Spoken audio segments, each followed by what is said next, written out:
street, they were completely rammed. They were filled up to the gunnels, they were queuing down the street. They said, you should have been here last week. I swear, you should have been here last week. Oh yeah, you should have been here last week.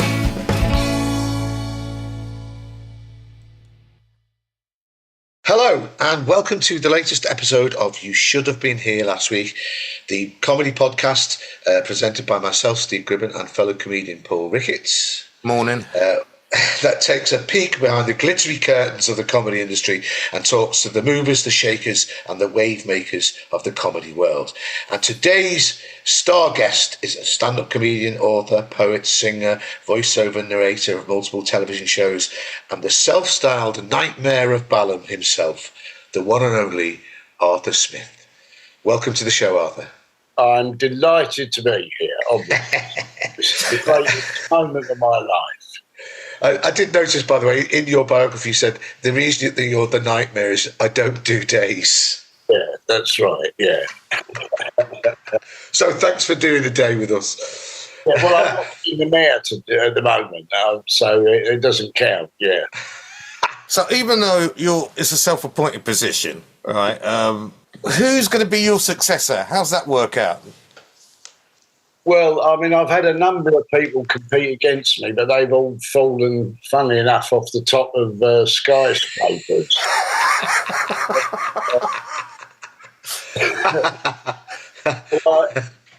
I think my successor will be someone who gives me a big wad of money, and then I'll just nominate them. Talking of which, look what I've got here. You see that? It's blurred because... Oh, God, what is that then? Is it... Is it the currency? It's 200 million Zimbabwe dollars. Or pounds, possibly. Yeah. 200 million. Yeah. So I think we can guess who the next mayor of Balham's going to be then. Yeah. Someone from Zimbabwe. Yeah. Well, if one of you can offer more, I'll let you be mayor.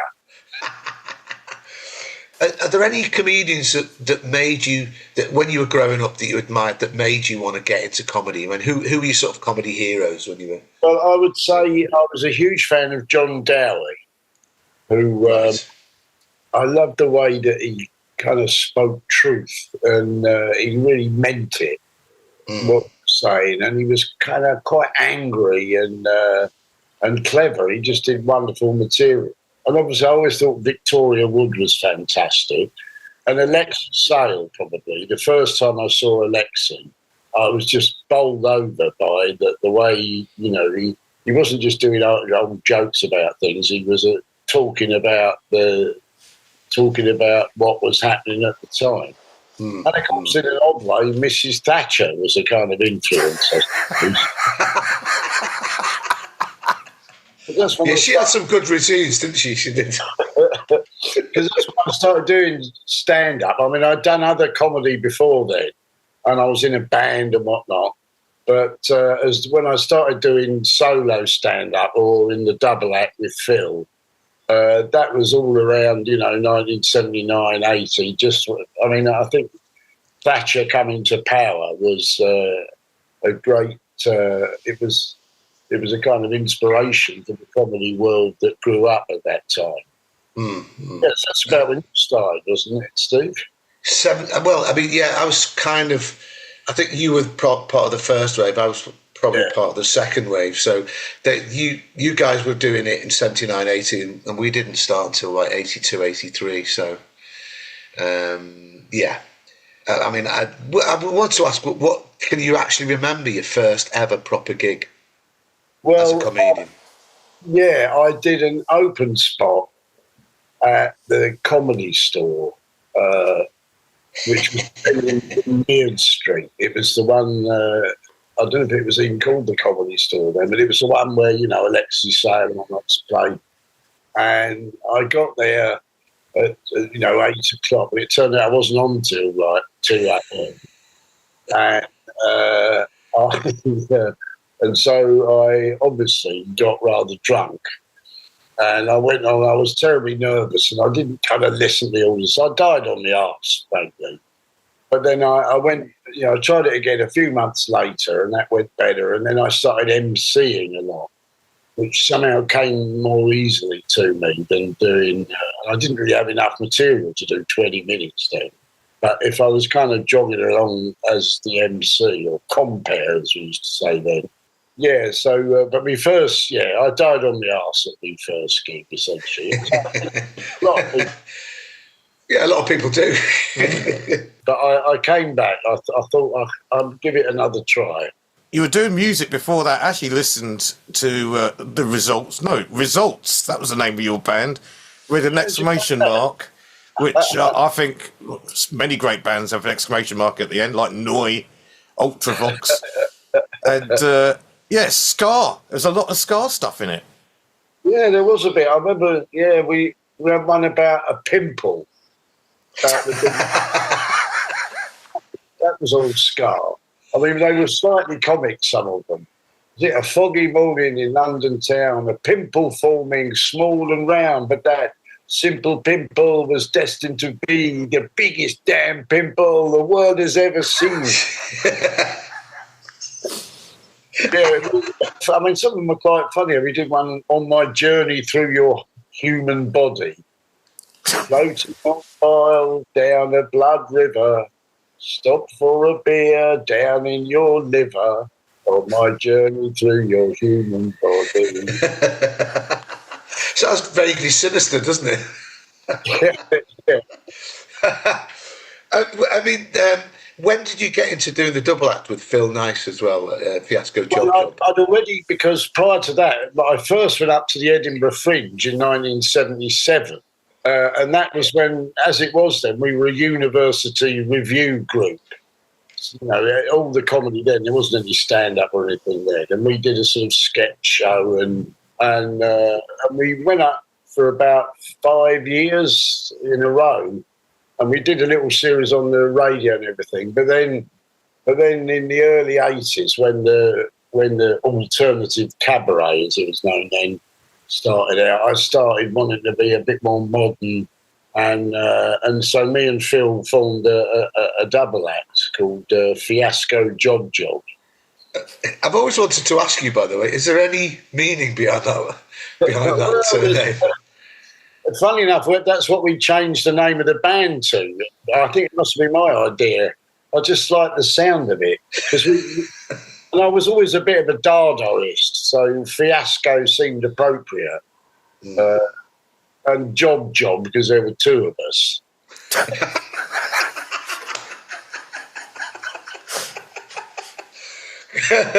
Yeah, good job there weren't five of you.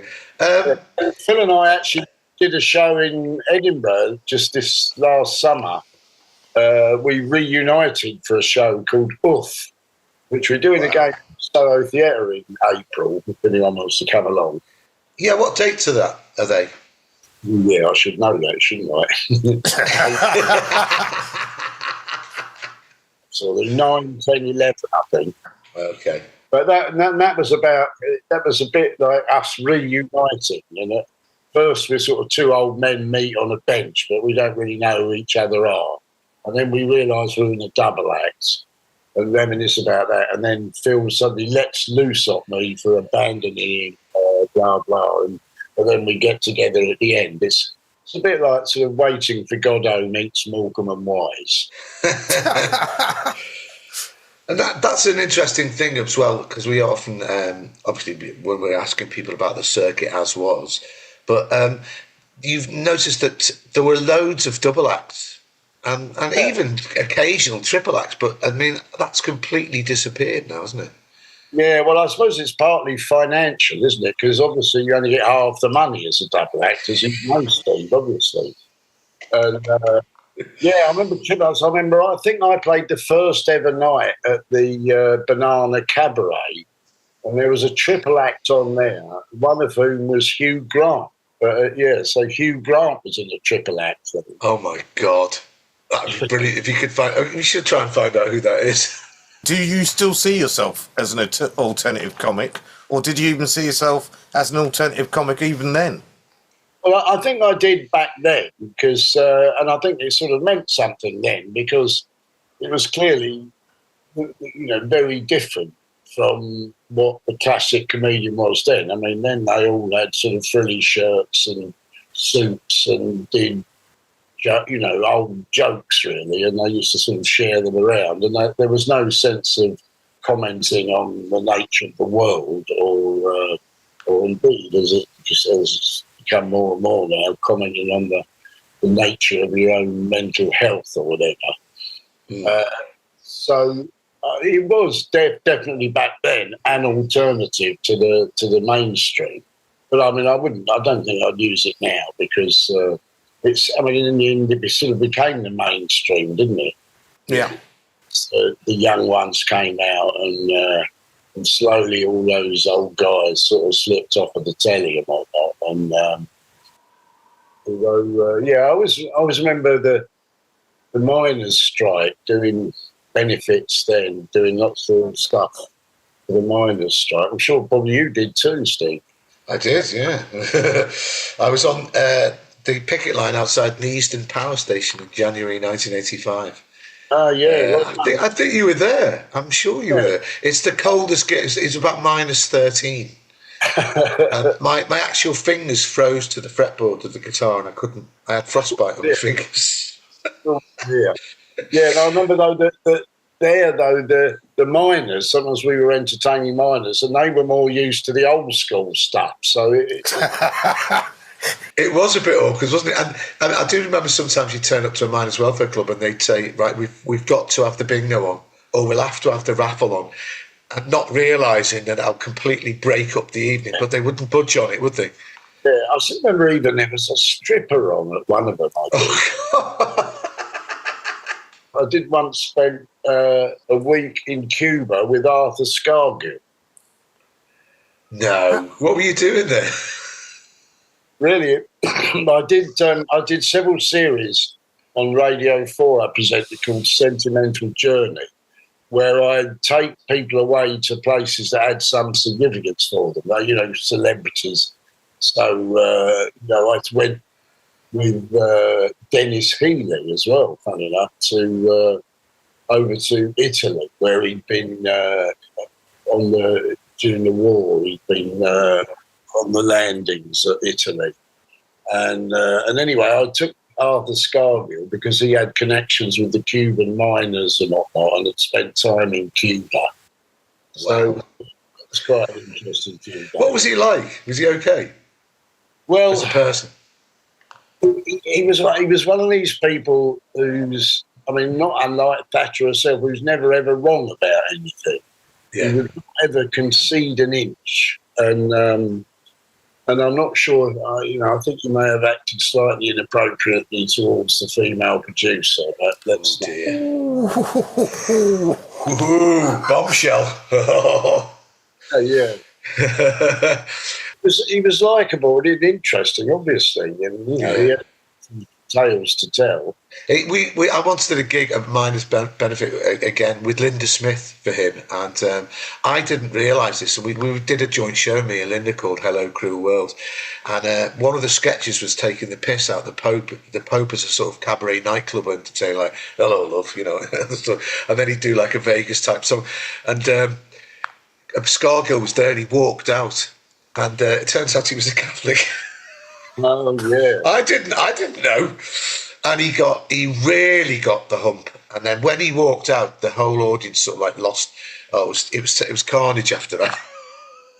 I wonder if I remember Linda always had that brilliant line: "If God had wanted us to believe in Him, He would have existed."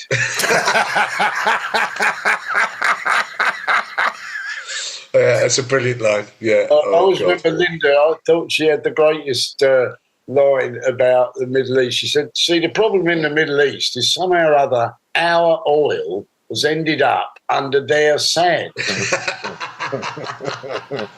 Very good. Yeah. You did a sort of a little piece. This is about 11 years ago on sexist and racist comedy, and I was reading it on your website. And I was suddenly thinking, well, has anything changed? Has things changed for the better? since then? I don't know. What do you think?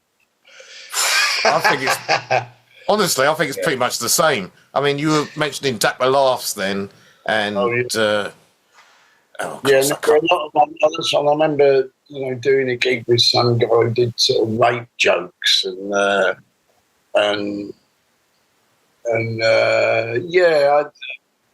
think. I mean, it's not like, certainly it's better than it used to be 30 years ago or something. But, I mean, you're better off asking women that question, really. I'm sure there's still, there's still a lot of women comedians who have to put up with shit, that's for sure. Yeah. I mean, I think there's a certain amount of homophobia still as well. Just keep creeping back again. It's almost like, in society as a whole, it seems to be coming back, it like a bit more racism, etc. We rather naively thought we got rid of all that. Yeah, but I like the fact that instead of it being, it used to be the excuse, let's say, start the noughties was being transgressive, and everyone's going, well, I'm just pushing the boundaries. And nowadays it's free speech, which is, I find, even more ridiculous. Why does racism and sexism have to be under free speech? It's so woke and everything, there's endless debates now, aren't there? It seems to be, I think it's because of social media and whatnot. It's full of people getting really pissed off all the time about things. And it's quite distressing in a way, isn't it? It's the intensity of it, yeah. Because you're supposed to be a grumpy old man. I really don't see you as a grumpy old man at all, really. I mean, you're quite sort of... I am if you pay me. I mean, that's a useful thing in stand-up, isn't it? If you're angry, totally. You generate a kind of energy if you start ranting about stuff. Yeah, that's why Alexei Sale was so fantastic, wasn't it? Because I'm like you, I'd never seen anybody express that anger on stage before in such a way. They used to deliberately wear the suits, and they wouldn't fit in, would they? And pent up energy of it. Oh, it's fantastic. It was real anger, and it was righteous anger as well. That's why he was so great. Can I just? I wanted to ask you a question about your many Edinburgh shows, because you've been a real sort of like stalwart of the Edinburgh Fringe, but specifically about the Leonard Cohen ones, which I did see. I saw the first one in Edinburgh. It was fantastic. Well, why Leonard Cohen? Well, it was partly I'd done a show years before then which I'd called Arthur Smith Sings Andy Williams. And I'd only really picked it as a title at the last moment just because it's so stupid. Yeah. And I did do a couple of Andy Williams songs, but it wasn't really. And then I thought, well, I've done one Arthur Smith Sings. And I thought, well, I know Arthur. I mean, I've always loved Leonard Cohen as well. So Arthur Smith Sings Leonard Cohen. I thought, well, that just seems to promise such a grim evening of entertainment. The only way is up. And I do faintly resemble him. And, he himself wasn't a great singer, really. So I discovered that I could do a reasonable attempt at Leonard Cohen's songs. Then I kind of built a story around it for the first one. I enjoyed it so much, I did a second one. Do you ever find out whether Leonard Cohen knew about it? Well, yes, he did know about it. And in fact, I was down to sort of meet him at Glastonbury. Oh, my God. When he was there in, when would that have been, 2010 or something around there. Yeah. He didn't know about it because I discovered via various routes that he knew about it. And he was on. I said, well, I'll come and meet you there. But he was very old then, and it wasn't that long before he died, and I didn't meet him in the end. That's a wonderful thing, though, that you know that he. Because did anyone tell him about the content of the shows? That you mean he knew what the shows were about and stuff. Well, I don't really know. No, but I think he realised I was sort of on his side, as it were. Yeah, he died the day before in 2016, the day before Trump became the president. Good old Leonard, what a great sense of time. Yeah, that's what I call a heckle. Yeah. Fuck you, Trump. Bump. I was at the Comedy Store once and a woman got up and just puked. Oh. Directly puked onto the floor and it splashed all over me. And I've got a terrible phobia about him. But I had to carry, and then she was carried off because she was just ill. But I had to carry on fighting the urge to be sick myself. In the end, I just got off. Oh, it was horrible. Sorry, we'll probably cut that bit out, Paul. I don't know. What should we? Leave it. So, and also as well, you do now. You're on tour doing a tour of poetry, aren't you, as well? Yeah, with Claire Ferguson McCarthy. Yeah, but I've always loved poetry, and I've always written poetry, and I often incorporate poetry, not always my own, into stand-up sets. I quite often like to end on. There was a poem written in 1650 by John Dryden, the first ever poet laureate, which I always like to quite often end a set doing that. So maybe when we get towards the end, I'll do that to finish up with. I always, I don't think kids do that anymore, but when I was at school, I learned quite a lot of poems by heart, and I can still do big chunks of The Wasteland, or the love song of J. Alfred Prufrock, or a bit of Dylan Thomas, or Wendy Cope, or... I mean, there was a time on the comedy circuit as well that it was full of poets, wasn't it? C.D. Wells, Attila the Stockbroker, Little Brother. Yeah. There was loads of them. Yeah, Porky the Poet, yeah. Impetus, yeah. Attila Stockbroker's still going, isn't he? He is. He's still touring the country, yeah. I was sad about C.D. Wells, though, wasn't it? He died. Yeah. He's relatively young. He was only in his 40s, wasn't he? Yeah. It's a little game I sometimes play. Can you name 10 comedians who've died since we started out? But maybe you won't. Yeah, I think the answer is yes. Because I reckon, because you do poetry and you sometimes sing, as well as doing straightforward gags, it's really hard to pin your style down. In terms of, when you go to a gig, do you actually know what you're going to do until you look at them? Yeah, well, I mean, I've got a big backlog that I can pick out and whatnot. And so to some extent, I mean, I'm not a great one for crowd work, really, I must admit. What's your name? What do you do?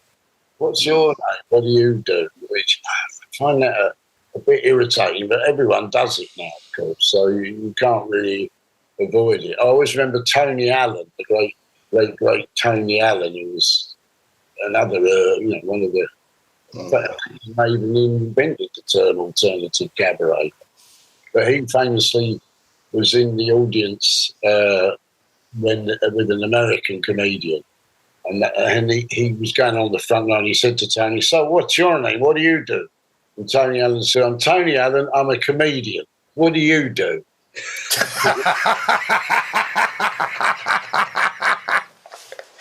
Ooh, that is fantastic. Great heckles. What's the best heckles you've had? Oh, my God. The best heckle? Yeah. Go on, Paul. What's the best one you've had? Well, actually, what I can figure out is one, actually, it was when I was at Up the Creek, but I'm saying this because I survived it. Really, I walked on stage and someone just shouted at me, "You look like my cab driver." And to which I said, "I'm sorry, lady, you're strictly a bus pass person." Very good. I know, but first time I ever performed there. Yeah, I remember a guy who was on before me. He was even older than me. And he wasn't doing very well, and suddenly a woman's voice rang out from the audience. "Excuse me, I think you really need to think about the way your life is going." Oh my God. I got one at the Cosmic Comedy Club once in Fulham, and this is one of the funniest ones I've ever had. And it was actually not a horrible one, but it was just done in such a way. So it's in Fulham, so it's quite posh anyway. And I don't even remember the material I was doing, but there was just a tiny little gap. And some really posh bloke just went, "That's quite enough of that."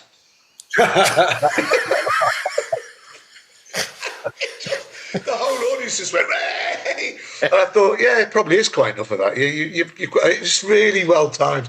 I actually like it if heckles are, they're creative, Yeah. and they're, I think if you put a bit of effort into it, it's good, Yeah, no, I agree. That's part of the nature of stand-up, isn't it? You don't have opera or films that's one of the great things about stand-up. Anyone can join in a way. Do you think there's less heckling now? Because there seems to be less heckling. Well, I have find less heckling, but then, I tend to be playing to older audiences at a seemly time of day, whereas, when I used to do the Comedy Store, when the last show didn't start till midnight or something, inevitably there were people who were completely pissed who'd really just gone along for the heckling, a bit like, obviously, the Tunnel Club, which we've mentioned. Oh, God, we did, yeah. One of the worst heckles I ever got at the Comedy Store was, it was that late night one, the first one in Maid Street, and it was a very, very posh businessman, and I was wearing brown shoes. It was a terrible mistake. But all the way through the act, just goes, "Your shoes, man, your fucking shoes, your shoes." I couldn't stop him. Well, that is a terrible thing to wear brown shoes. I know, I do apologise, Arthur. I've never done it since.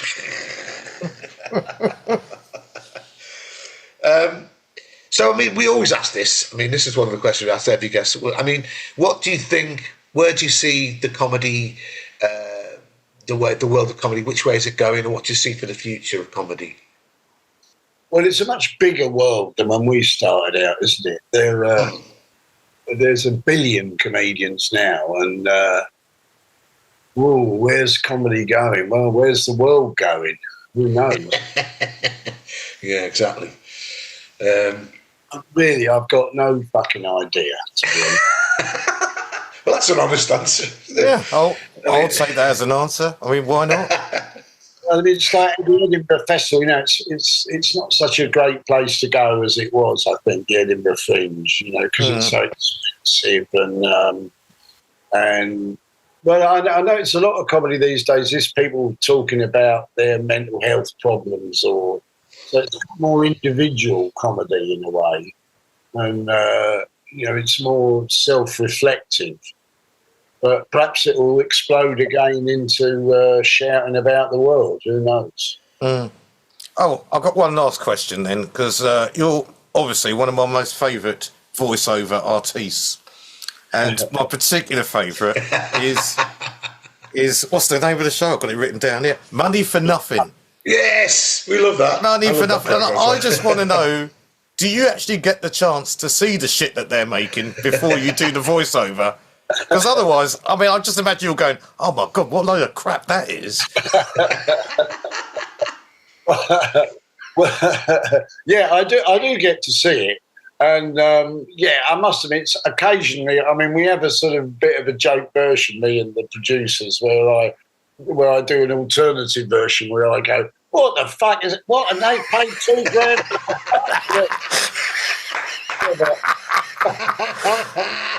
Oh, I wish they'd released that. That'd be fantastic. Yes, please put that out, because it's, obviously that's what we're doing when we're watching it.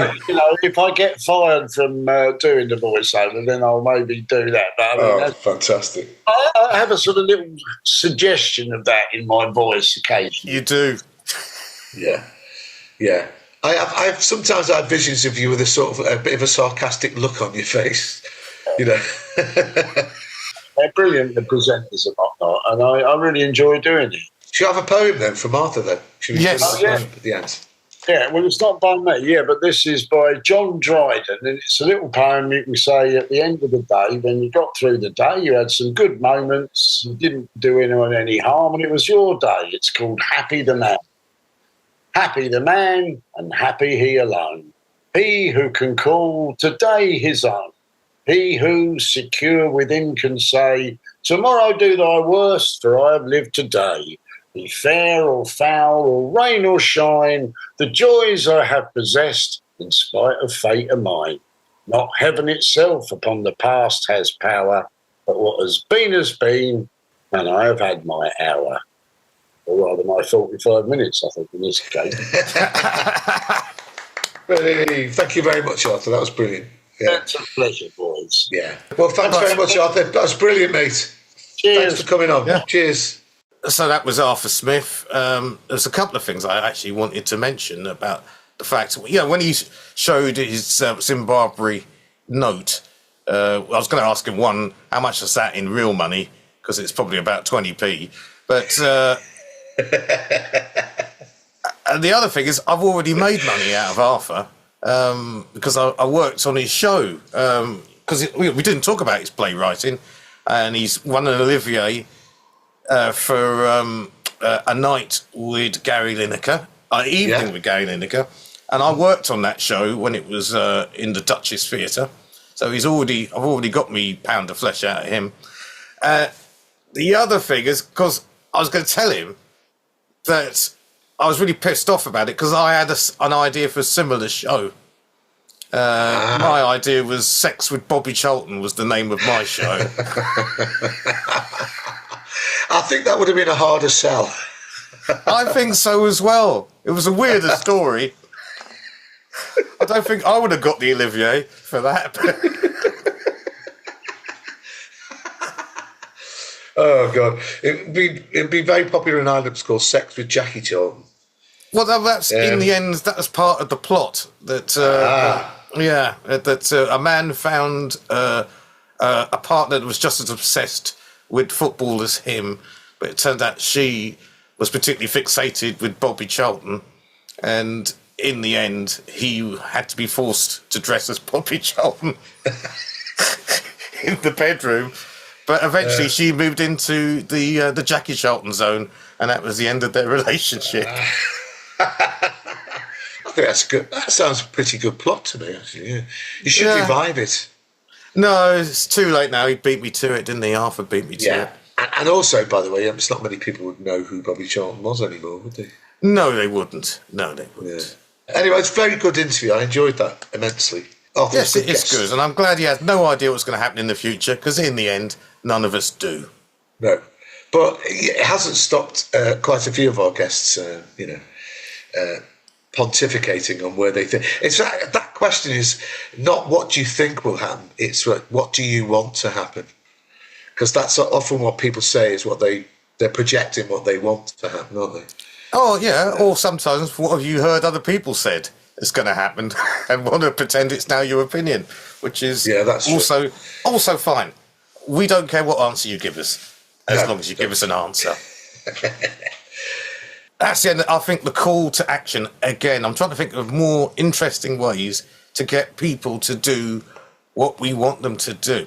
So one of course, is to like, if you're watching this on YouTube, please put the like in. The other thing you could possibly do is subscribe. Please subscribe. Share with lots of people. Do this with the podcast or the visual version. Share it, tell your friends. We've actually hit 126 subscribers now.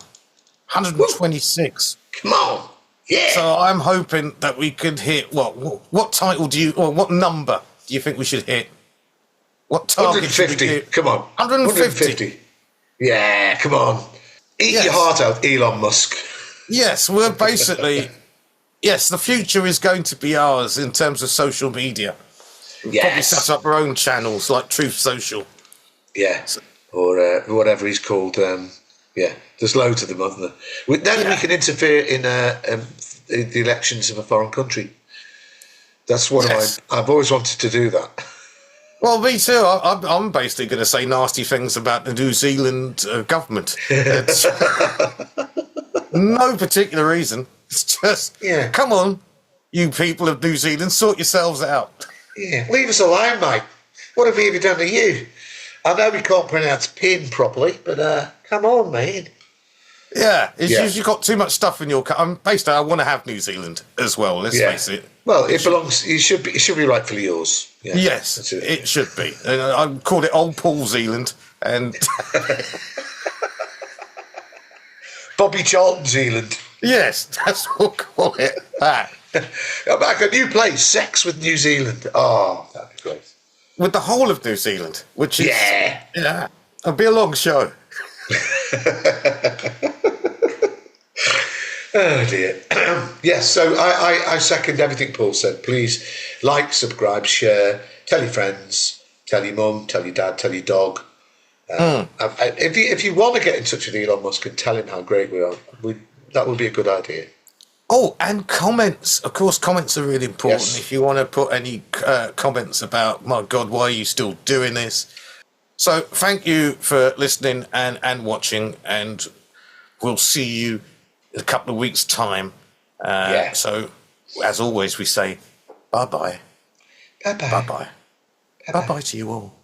Bye-bye to you all. They said you should have been here last week. I swear you should have been here last week.